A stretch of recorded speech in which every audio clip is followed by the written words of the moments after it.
Bismillahirrahmanirrahim. Assalamualaikum warahmatullahi wabarakatuh. Alhamdulillahirabbil alamin wassalatu wassalamu ala asyrafil anbiya wal mursalin wa ala alihi wa ashabihi wa man tabi'ahum bi ihsan ila yaumil qiyamah. Tsumma amma ba'du. Rekan-rekan yang dirahmati oleh Allah Subhanahu wa taala, insyaallah kita pada kesempatan kali ini akan melanjutkan pembahasan kita tentang as-sirah an-nabawiyah. Sekarang kita membahas tentang kejadian ataupun juga apa yang terjadi setelah Nabi Muhammad SAW menekan perjanjian Hudaybiyah. Salah satu poin penting dalam perjanjian Hudaybiyah adalah terjadinya gencatan senjata antara Quraisy dengan kaum muslimin. Yang sebelumnya mereka terlibat konflik lebih dari 15 tahun. 13 tahun di kota Mekah, 6 tahun di kota Madinah. Ya, jadi berapa tuh? 19 tahun, ya. Walaupun eskalasinya baru terjadi pada tahun ke-7 setelah mulai menerima wahyu, ya. Jadi ada sekitar 13 tahunan terjadi konflik yang tidak berkesudahan, ya. Tapi konflik tersebut kemudian mereda dengan ditekennya atau ditandatanganinya perjanjian Hudaybiyah, di mana poinnya salah satunya adalah terjadinya gencatan senjata antara kaum muslimin dengan orang kafir Quraisy. Dan direncanakan gencatan senjata itu terjadi 10 tahun.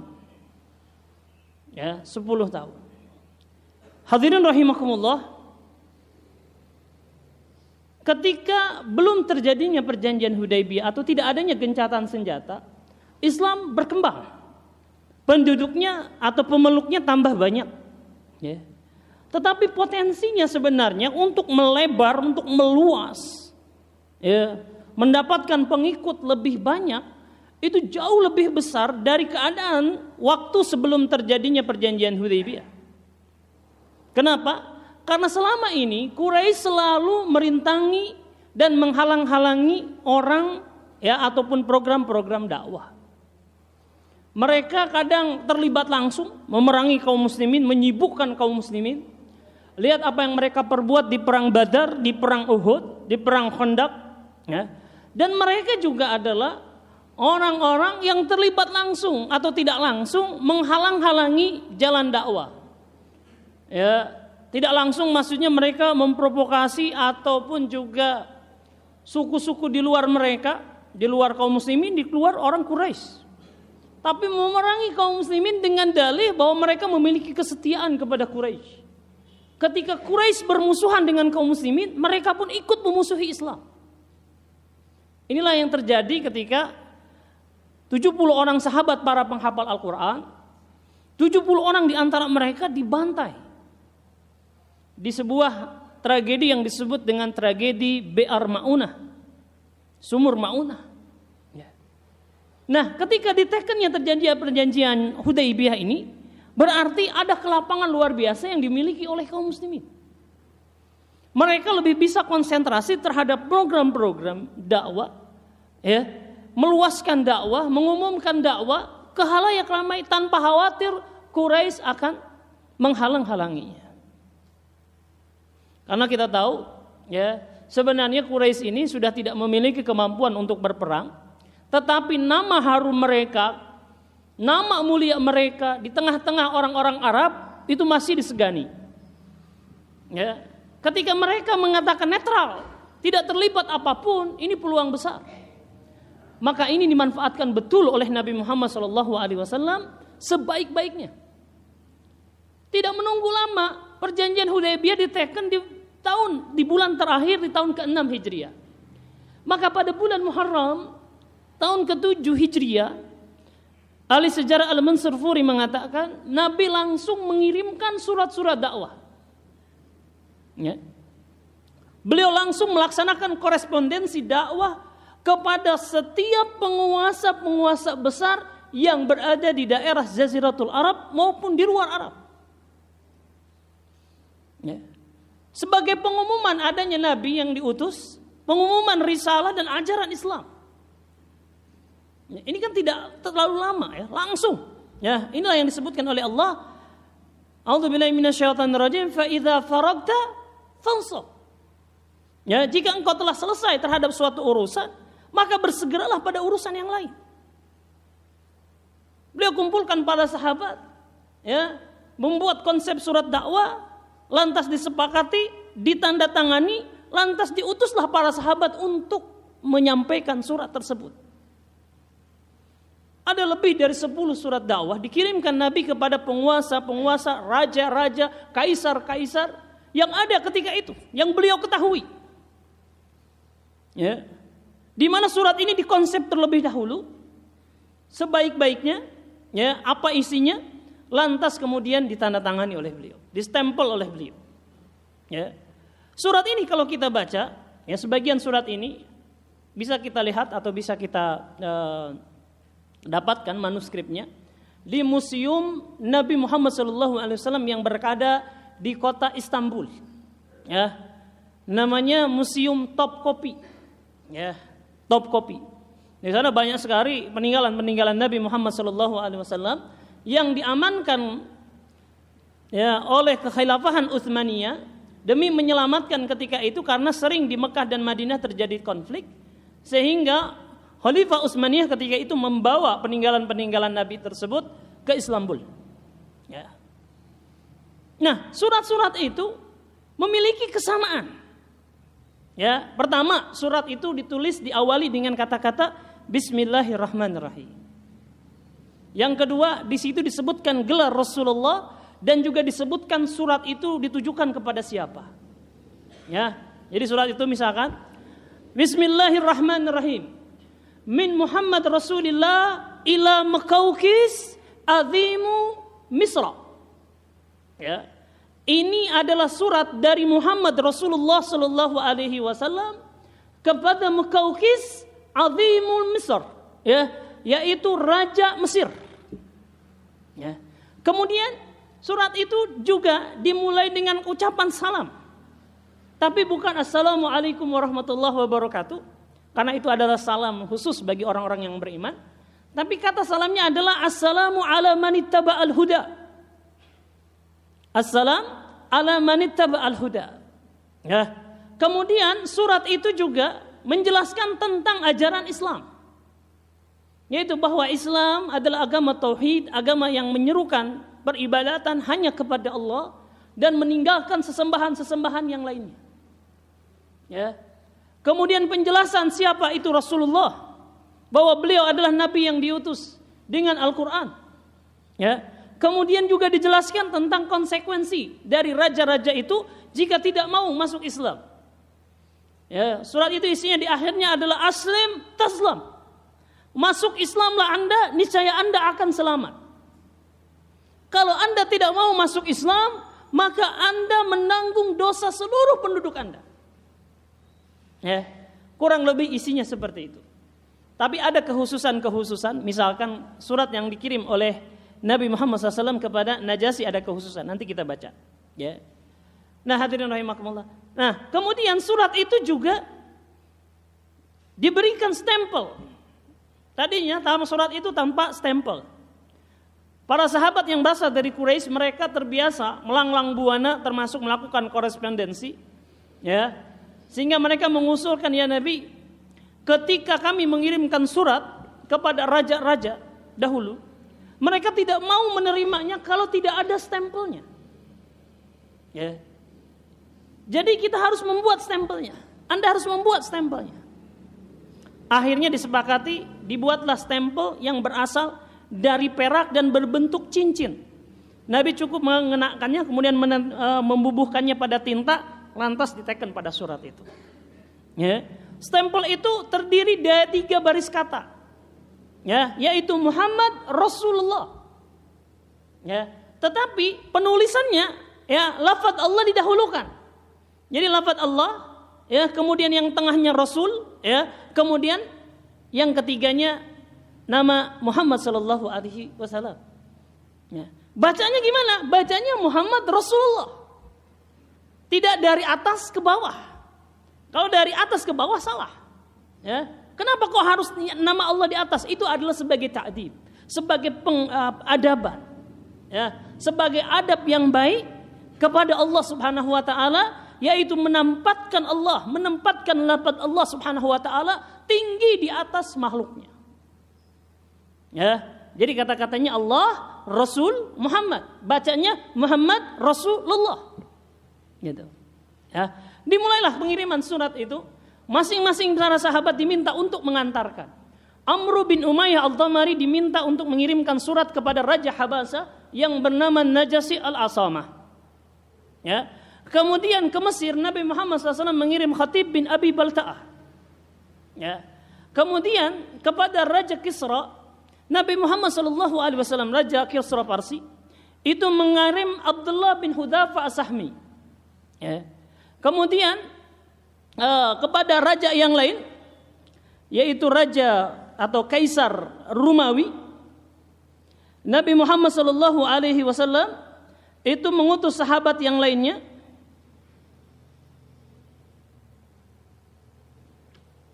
Ya, sehingga yaitu Nabi Muhammad SAW mengutus seorang sahabat Nabi, nanti kita sebutkan namanya. Ya, baik, kita coba bahas beberapa surat di antaranya. Nabi mengirimkan Amr bin Umayyah Ad-Damari radhiyallahu an kepada Raja Najasyi. Ya, surat itu berbunyi, ya, Bismillahirrahmanirrahim, dari Muhammad Rasulullah sallallahu alaihi wasallam kepada Azimun Najasyi, yaitu Azimul Habasyah, kepada Raja Habasyah Najasyi. Ya. Disebutkan, Assalamu ala man ittaba'al huda, amma ba'du. Aku memuji bagi Tuhan kepada Allah Subhanahu wa taala yang tiada ilah selainnya. Dialah penguasa yang suci, pemberi kesejahteraan, pemberi perlindungan. Aku bersaksi bahwa Isa bin Maryam adalah Ruh Allah dan kalimatnya yang disampaikan kepada Maryam yang suci, baik dan menjaga kehormatan dirinya. Lalu dia mengandung Isa dari ruhnya dan tiupannya, sebagaimana dia menciptakan Adam dengan tangannya. Aku menyeru Tuhan kepada Allah semata, yang tiada sekutu baginya dan senantiasa menaatinya. Hendaklah Tuhan mengikuti aku, beriman kepada apa yang diberikan kepada aku. Sesungguhnya aku adalah Rasulullah. Aku menyeru Tuhan dan pasukan Tuhan kepada Allah Azza wa Jalla. Aku sudah mengajak dan memberi nasihat, maka terimalah nasihatku, kesejahteraan bagi siapapun yang mengikuti petunjuk. Nah, surat ini dikirimkan oleh Abu Umayyah. Ketika menerima surat ini, Najasyi ketika itu meletakkan surat tersebut di hadapan mukanya dan menangis. Lantas dia menuliskan surat balasan yang isinya adalah bahwa telah sampai surat Tuhan kepada aku. Demi Allah aku bersaksi, apa yang Tuhan bilang tentang Isa itu tidak berbeda dengan apa yang aku yakini. Maka saksikanlah Tuhan, aku beriman kepada Allah dan beriman kepada Tuhan. Ya, di situ Najasyi menyatakan keislamannya. Dan di situ juga Najasyi menyalahkan ataupun menjelaskan tentang bahwa para sahabat, sekitar 80 orang sahabat yang telah berhijrah bertahun-tahun sebelumnya dalam keadaan aman, dijamin keamanannya. Ya, oleh Najasyi. Surat itu dibawa oleh Amr bin Umayyah Ad-Damari ke Madinah. Ya. Beberapa bulan setelah diterimanya surat tersebut, Nabi mendapatkan kabar bahwa Najasyi telah wafat. Maka Nabi ketika itu setelah terjadinya perang Khaybar, itu mendirikan salat jenazah atau salat gaib untuk Najasyi. Ini menunjukkan Najasyi itu muslim, sudah masuk Islam. Ya, tetapi dia menyembunyikan keislamannya sehingga ketika dia meninggal dunia dan para sahabat yang sudah berhijrah ke Habasyah sudah pulang lagi, ya, dia tidak ada yang menyolatkan. Maka Nabi Muhammad SAW dan para sahabat di Khaybar menyolatkan Raja Najasyi. Ya, sebagai bukti, ya, bahwa dia seorang muslim dan dia mendapatkan hak, yaitu disolatkan jenazahnya. Hadirin rahimakumullah, setelah itu Nabi mengirimkan surat kedua kepada pengganti Najasyi. Hanya tidak diriwayatkan atau tidak disebutkan bagaimana hasilnya surat kedua tersebut. Ya, ini yang pertama. Ya. Yang kedua, Nabi Muhammad SAW mengirim Khatib bin Abi Balta'ah radhiyallahu anhu kepada Raja Muqawqis di Mesir. seorang penguasa dari kalangan Kipti. Ya. Dia kirimkan surat tersebut, isinya sama. Menjelaskan tentang Rasulullah diajak masuk Islam, ya, dan harus menanggung dosa akibat ketika dia tidak mau beriman. Ya. Maka Khatib bin Abi Balta'ah memberikan nasihat tambahan. Ya, dia katakan, wahai Tuan, sesungguhnya orang sebelum Tuan, penguasa sebelum Tuan, itu ketika diberikan peringatan dia tidak mau. Maka Allah Subhanahu wa taala menghukum dia. Allah Subhanahu wa taala tenggelamkan dia dan diteruskan siksaannya sampai hari kiamat. Maksudnya Fir'aun. Karena Fir'aun berasal dari Mesir dan penguasa Kipti. Ya. Oleh karena itu wahai Tuhan, ambillah pelajaran dari dia. Jangan sampai Anda angkuh, sombong, sehingga orang-orang setelah Anda, penguasa setelah Anda akan mengambil pelajaran dari apa yang akan Anda dapatkan. Diberikan nasihat seperti ini, Muqawqis kemudian berterima kasih dan berjanji akan memikirkannya. Tetapi dia menyambut baik seruan dari Nabi Muhammad SAW maupun dari Khatib. Maka sebagai bentuk hubungan baik, ketika itu Muqawqis memberikan 2 hadiah kepada Nabi. Hadiah pertama adalah seorang budak wanita yang paling baik, yang paling cantik, ya, yang paling menawan dari kalangan Kipti. Namanya Maryah Al-Kiptiyah. Yang kedua, seekor keledai jinak, ya, yang sangat bagus yang berasal dari Mesir. Dihadiahkan kepada Nabi Muhammad SAW. Maryah ini kemudian dimerdekakan dan diambil istri oleh Nabi Muhammad SAW. Sementara keledai itu dipelihara oleh Nabi Muhammad SAW dan diberi nama dengan nama Duldul. Ya, nama Duldul. Gitu. Ya, ini surat kepada Muqawqis.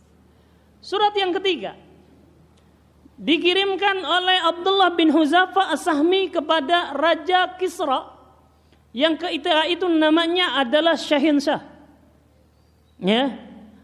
Satu riwayat mengatakan Abdullah bin Huzaifah As-Sahmi itu tidak mengirimkannya langsung kepada Raja Kisra, tapi dia kirimkan melalui penguasa yang tunduk kepada Persia. Ya. Raja itu adalah berasal dari Yaman, namanya Bazan, kerajaan Bazan. Ya. Maka kerajaan Bazan ini menyampaikan surat itu kepada Kisra. Dibaca dan diterjemahkan. Apa yang dilakukan oleh Syahinsyah Kisra, penguasa Persia ini? Diambilnya surat itu, direnggutnya surat itu, lantas disobek-sobek. Sobek-sobek. Ya. Terus dia mengatakan, seorang budak hinaku yang berasal dari wilayah kekuasaanku, berani-beraninya dia menyebutkan namanya sebelum namaku. Seorang hamba sahaya hina, maksudnya Nabi Muhammad SAW, dia menunjukkan itu kepada Nabi Muhammad SAW, yang berasal dari kekuasaan, dari wilayah kekuasaanku. Karena dia masih menganggap Jazirah Arab semuanya milik dia. Ya. Itu tega-teganya atau berani-beraninya dia menyebut namanya sebelum namaku. Dari Muhammad Rasulullah ila Kisra Parsi. Ya, dan ini menurut dia adalah sebuah kedurhakaan.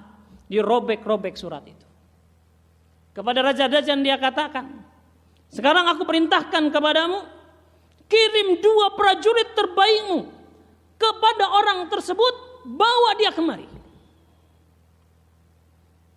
Ambil prajurit itu, yang terbaik, bawa dia. Maksudnya apa? Dibawa paksa, diseret paksa. Ya. Sampai kabar itu kepada Nabi Muhammad SAW bahwa Kisra merobek-robek surat dari Nabi Muhammad SAW. Ya, maka ketika itu Nabi Muhammad SAW mendoakan Kisra Parsi. Beliau berdoa semoga Allah merobek-robek kekuasaannya sebagaimana dia merobek-robek surat itu. Semoga Allah merobek-robek kekuasaannya sebagaimana dia merobek-robek surat itu. Ya.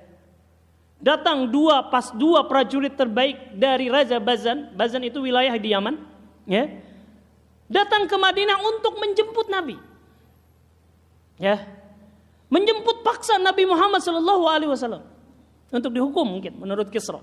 Ya. Kata Nabi Muhammad SAW, kalau kalian bukan utusan, ya, tentu ada konsekuensi kalian yang demikian. Berarti memerangi, mau jemput paksa, mau ambil paksa, mau tangkap paksa. Kalau orang memerangi sudah jelas harus diperangi lagi. Ya, halal untuk dibunuh. Ya, tapi kata Nabi, kalau karena kalian utusan, ya, maka aku tidak akan lakukan itu. Ya. Sabarlah kalian, aku akan berikan jawaban urusan kalian besok hari, insya Allah. Ya, jangan terburu-buru. Besok hari datang lagi, aku berikan jawabannya. Akhirnya 2 prajurit Bazan itu kemudian pergi dan dia akan datang besok hari. Dan dia tidak tahu apa yang terjadi karena jaraknya itu ratusan kilometer ke tempat wilayah dia dari kota Madinah. Apalagi ke Kisra. Gitu. Tetapi rupanya Allah Subhanahu wa taala menjalankan lain. Ya. Tiba-tiba di malam hari itu terjadi huru-hara di kekuasaan Parsi. Terjadi pemberontakan, bahkan terjadi kudeta. Ya.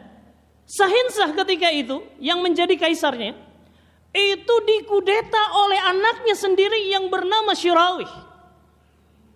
Bukan hanya direbut kekuasaannya, bapaknya pun dibunuh. Ya, Syirawi ketika itu anak dari Sahinsah ini itu mengadakan kerjasama dengan kekuasaan Romawi, musuh bebuyutannya, musuh besarnya. Ya, sehingga punya kekuatan dan kemudian menyerang balik bapaknya. Matilah bapaknya, tumbanglah dan hapuslah kekuasaannya. Besok harinya 2 utusan Raja Bazan ini datang kepada Nabi. Kata Nabi Muhammad SAW, orang yang memerintahkan kalian sudah nggak ada. Maksudnya orang yang memerintahkan kalian untuk membawa saya ke sana sudah mati, sudah dihancurkan oleh Allah Subhanahu wa taala. Dari mana Anda tahu? Beliau mengatakan bahwa terjadi kudeta semalam, ya, sehingga yang meraih kekuasaan sekarang adalah anaknya. Ya, kalau Anda tidak percaya, silahkan Anda cek kepada raja Anda, yaitu Raja Bazan. Maka 2 orang ini kemudian kembali ke kerajaan Bazan dan menceritakan apa yang diceritakan oleh Nabi Muhammad SAW. Raja Bazan itu kemudian mengaminkan, membenarkan peristiwa itu, padahal itu adalah baru saja terjadi semalam atau hanya selisih 1 malam saja. Dulu nggak ada telepon, nggak ada HP, nggak ada JNE, nggak ada. Ya, nggak ada yakin esok sampai kabar, nggak bisa. Ya, tapi langsung sampai kepada Nabi. Dan ini mengagumkan buat kerajaan Bazan sehingga mereka totalitas semuanya masuk Islam. Ya, masuk Islam. Nah, kita kembali lagi kepada kudeta yang dilakukan oleh anaknya ini, Syirawi. Berkuasa dia. Tapi yang berkuasa sebenarnya bukan dia. Yang berkuasa adalah Romawi. Kenapa? Begitu selesai dia diangkat, ya, dia langsung mengadakan perjanjian dengan Romawi yang ketika itu kaisarnya bernama Heraklius. Isi perjanjian itu adalah wilayah-wilayah Romawi yang dikuasai oleh Persia itu harus dikembalikan kepada Romawi. Ya, karena dia dibantu, ya, tidak ada makan siang gratis, tidak ada sesuatu yang gratis. Ya, itu harus diserahkan kembali kepada Romawi dan diserahkan hari itu juga kepada Romawi. Hal ini membuat raja atau kaisar Romawi itu senang. Ya, dia mengadakan syukuran dan Romawi adalah kekuasaan Nasrani. Ya, mereka langsung mengadakan syukuran dan pesta di Baitul Maqdis. Dan Baitul Maqdis tidak terlalu jauh dari Madinah. Nabi mengetahui itu lantas mengirimkan seorang sahabat untuk mengirimkan surat dakwah kepada Heraklius. Ya, yang berada di Baitul Maqdis. Sedang pesta, sedang menerima ucapan selamat dari kabilah-kabilah ataupun juga kerajaan-kerajaan yang lain. Termasuk wakil dari Quraisy, Abu Sufyan bin Harb al-Umawi itu datang sengaja untuk memberikan selamat kepada Raja Romawi. Ya. Kemudian utusan Nabi Muhammad SAW datang untuk mengirimkan surat dakwah. Ya. Yang lain mengucapkan selamat, Nabi nyuruh dia masuk Islam. Kaget dia. Ini siapa orang ini? Ya. Kok dia berani-beraninya mengajak dia masuk Islam, ya? Kemudian kalau nggak masuk Islam, seluruh penduduk Romawi dia tanggung dosanya. Ya. Maka ketika itu dia perintahkan siapa yang lebih mengetahui tentang orang, ya, yang mengirimkan surat ini, tolong datangkan kepada saya. Pengawalnya bilang, kemarin baru saja datang kepada Anda seorang yang sangat dekat dan dia berasal dari kabilah atau suku yang sama, yaitu orang Quraisy, Abu Sufyan. Ya. Kata Heraklius, panggil dia ke sini. Dipanggillah Abu Sufyan. Ya, ini dengan penerjemah karena beda bahasanya. Abu Sufyan berbahasa Arab, Heraklius berbahasa Ibrani atau bahasa Romawi. Ya. Terjadilah dialog di antara mereka. Ya. Dia katakan, siapa di antara kalian, kan orang Quraisy datang banyak kan? Ya. Yang paling dekat hubungan kekerabatannya dengan orang yang mengirimkan surat ini. Kata Abu Sufyan, tidak ada yang lebih dekat hubungan kekerabatannya antara saya, di antara kami melebihi saya. Karena Abu Sufyan ini, ya, ini adalah sama-sama dari keturunan Qusay bin Kilab, pendiri kota Mekah. Qusay itu punya 2 anak, ya. Ada anaknya namanya Abdul Dar, ada namanya Abdul Manaf, ya. Dari Abdul Dar ini kemudian melahirkan satu anak yang namanya Umayyah, ya. Dari Umayyah inilah kemudian muncul satu keluarga besar kuat di Mekah namanya Bani Umayyah. Dan Abu Sufyan dari Bani Umayyah. Ya, sementara Abdul Manaf itu punya anak-anak. Ya, ada namanya Hashim. Hashim kemudian melahirkan ataupun punya anak namanya Abdul Muttalib. Dari Abdul Muttalib kemudian punya Abdullah. Abdullah punya Nabi Muhammad SAW. Jadi kakek keempat mereka itu saudaraan. Jadi dia sepupu Nabi Muhammad SAW. Ya, saya yang lebih dekat. Ya. Kata Heraklius, saya mau tanya kepada Anda beberapa hal tentang laki-laki ini. Tolong jawab dengan jujur. Ya, saya jawab. Ya. Dia tanya, bagaimana menurutmu nasab orang ini? Apakah dia termasuk orang yang memiliki nasab baik atau tidak? Kata Abu Sufyan, di antara kami tidak ada yang nasabnya yang lebih baik melebihi kebaikan nasab orang itu. Nasab Nabi Muhammad SAW. Oh ya, gitu. Ya. Kemudian, apakah pernah ada dalam sejarah dia atau dalam riwayat hidup dia, kalian pernah dapatkan dia itu berkhianat? Tidak pernah. Ya, bahkan dia digelari Al-Amin oleh rakyat kami, oleh penduduk kami, oleh masyarakat kami. Ya. Kemudian, bagaimana pengikutnya? Apakah mayoritasnya adalah rakyat biasa? Ataukah orang-orang tertentu, orang-orang elit? Ya, bagaimana? Ya, dijawab oleh Abu Sufyan, kebanyakan pengikutnya adalah orang-orang lemah. Ya, yang tidak punya backing, yang tidak punya kekuasaan. Bagaimana? Kemudian dia tanya lagi, pengikut-pengikutnya itu setelah jadi pengikut dia, adakah yang keluar dari ajarannya? Keluar dari agamanya karena membenci agamanya? Kata Abu Sufyan, enggak ada kayaknya. Enggak ada orang yang ikut agamanya lantas kemudian keluar karena benci kepada ajaran agamanya. Enggak ada. Kalau murtad ada. Mereka yang sudah masuk Islam lantas murtad itu ada. Ya, di antaranya ada yang namanya Abdullah bin Abi Sarah. Ya, Abdullah bin Abi Sarah ini dia masuk Islam 1 tahun, ya bukan 3 tahun mungkin ya. Masuk Islam, berinteraksi dengan Nabi Muhammad SAW, lantas murtad, balik ke Mekah. Ya, kenapa dia murtad? Karena dia ingin mendapatkan kedudukan, lantas Nabi tidak memberikan kepadanya kedudukan, sehingga dia akhirnya murtad. Bukan karena benci Islam, bukan. Ya, maka Abu Sufyan mengatakan tidak ada. Bagaimana peperangan antara kalian dengan dia? Ya kadang kami menang, kadang kami kalah, kadang dia menang, kami kalah. Ya, begitulah gantian. Kata Abu Sufyan cukup. Kata Heraklius cukup. Saya sudah membaca ya tentang akan datangnya kehadiran seorang nabi. Ya, kalau aku tanyakan kepada kalian bagaimana nasabnya, kalian jawab nasabnya terhormat. Demikianlah para nabi. Aku tanya kepada kalian, ya, apakah penduduknya, apa meluknya itu adalah orang lemah? Iya, orang lemah itulah para nabi. Pernahkah dia berdusta atau berkhianat? Kalian ucapkan tidak pernah. Demikianlah para nabi, tidak berkhianat, tidak berdusta. Kalau apa yang engkau ucapkan itu semuanya benar demi Allah, dia akan merebut tempatku, duduk tempatku berdiri saat ini. Akan direbutnya. Ya, tiba-tiba ketika itu Heraklius mengucapkan syahadat. Asyhadu an la ilaha illallah Muhammadur Rasulullah. Kaget orang-orang, termasuk para pengawalnya kaget. Ya, ini apa-apaan kasar kita. Bahkan mereka sudah siap untuk mengangkat senjata memerangi, mengkudeta Heraklius.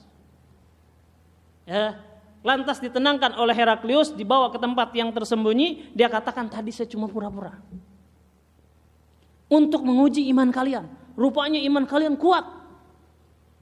Gitu ya. Kemudian kepada utusan Nabi dia lain lagi bicaranya. Dia bilang, ya sebenarnya saya ini sudah bersahadat. Tapi karena saya takut kedudukan saya diambil oleh orang-orang itu, maka saya bilang itu berdusta. Maka utusan Nabi Muhammad SAW ini mengabarkan kepada Nabi peristiwa, rangkaian peristiwa itu. Apa jawab Nabi Muhammad SAW? Apa komentar Nabi? Dia katakan, Heraklius itu sudah berdusta. Jangan dipercaya. Dia sedang berdusta untuk mengamankan posisinya. Gitu. Ya. Nah, demikian. Heraklius nggak masuk Islam.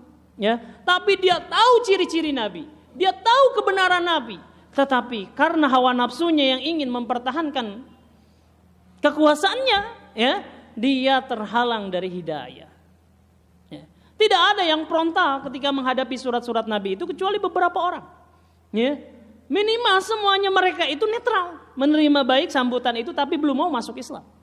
Kenapa? Karena tadi, ya ada bahkan, ya, Nabi mengirim surat kepada Raja Yamamah yang bernama Musailamah. Ya, dibaca surat tersebut dikirimkan balasan. Apa balasan? Musailamah, ya, dia jawabkan, dia tuliskan, ya, bahwa surat Anda telah nerima, saya telah terima. Bahwa Anda adalah Rasulullah seperti halnya saya juga adalah Rasul Allah.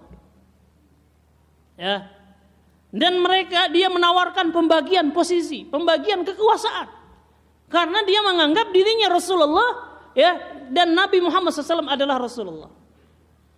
Maka Nabi Muhammad SAW mengatakan dia adalah Musailamah al-Kadzdzab. Musailamah yang tukang dusta. Ya.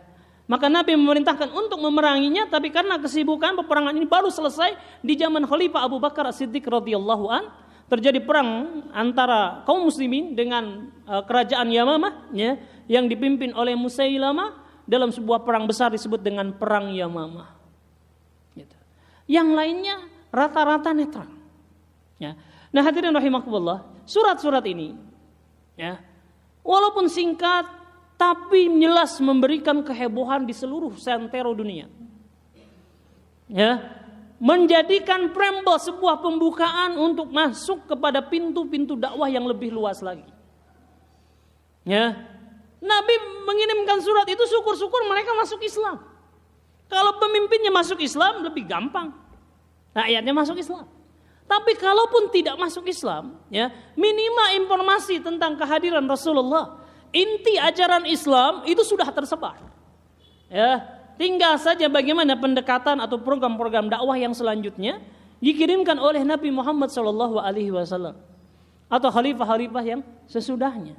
Ya, dan terbukti, ya, hampir semua surat yang dikirimkan kepada kekaisaran-kekaisaran itu di zaman Khalifah Abu Bakar, Khalifah Umar ibn Khattab radhiyallahu anhuma, wilayah-wilayah itu tertaklukkan. Ya, Mesir takluk di zaman Khalifah Abu Bakar dan Umar. Ya, kemudian Syam, tempat ketika itu Nabi mengirimkan surat kepada Heraklius, itu ditaklukkan di zaman Khalifah Umar ibn Khattab radhiyallahu anhu. Ya, jadi ini pesan dakwah yang dikirimkan oleh Nabi Muhammad SAW. Ya, korespondensi Nabi Muhammad SAW. Ini menunjukkan betapa, ya, ya, tekad kuat, obsesi Nabi Muhammad SAW adalah dakwah yang seluas-luasnya. Bagaimana menyebarkan ya Islam seluas-luasnya, mengajak orang, menyelamatkan mereka dari ancaman-ancaman diseret ke api neraka menuju ke alam surga, ya, ke alam surga yang sangat-sangat indah. Dan itu perlu usaha keras. Ya, para sahabat yang mengirimkan surat ini bukan misi yang sembarangan. Ini misi yang sangat sulit. Ya, sangat beresiko. Tapi itu ditempuh ya demi menjalankan misi yang sama, yaitu dakwah ilallah. Wallahu a'lam bishawab. Ini yang kita bisa ceritakan, yaitu tentang murasalah ataupun koresponden Nabi Muhammad SAW kepada kekaisaran ataupun juga kekuasaan-kekuasaan di luar Madinah. Wallahu a'lam bishawab. Sallallahu ala nabiyina Muhammadin wa ala alihi wa sahbihi wasallam. Subhanaka Allahumma bihamdika asyhadu an la ilaha illa anta astaghfiruka wa atubu ilaik. Wassalamualaikum warahmatullahi wabarakatuh.